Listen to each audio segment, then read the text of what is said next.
Addressing the first session of the second Russian-Africa Summit this morning in the Russian city of St. Petersburg, President Museveni said that fighting an unjust war is a waste of time, and even if the perpetrator comes out victorious, the gains of such a war are likely to be very temporary. Those who foment wars on account of ideological issues are wrong, and they are time and opportunity wasters. Human history will move on whether they like it or not. The only justified wars are the just wars, like the anti-colonial wars. Wars of hegemony will fail and waste time and opportunity.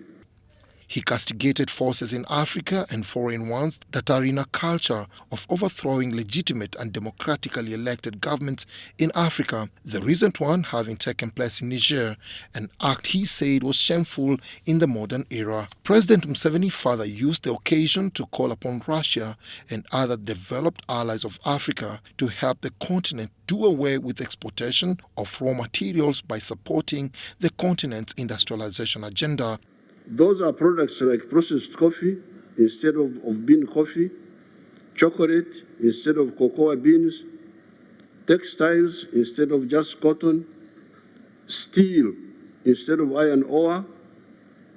Iron ore, we call it, our languages are richer than English, we call it obtare. Obtare, that's iron ore, different from the metal. Electric batteries instead of just lithium, etc. In his remarks, the Russian President Vladimir Putin said that Russia has at all times been an ally of Africa from her independence struggle and is on record to have never attempted to plunder any part of Africa, but rather have contributed to the development of the continent. He added that Russia has at all times been monitoring with interest the plight of Africa in areas of security, economic exploitation, and humanitarian issues, and said that the country has always and will continue working with Africa in these areas in line with the United Nations Charter. President Vladimir Putin added that Russia and Africa are united in the fight against terrorism, climate change, and the imposition of unilateral sanctions by self-seeking nations. He commended the African leaders for their input in trying to find a solution in the conflict in Ukraine and said that Russia attaches a lot of importance to the efforts of the African leaders.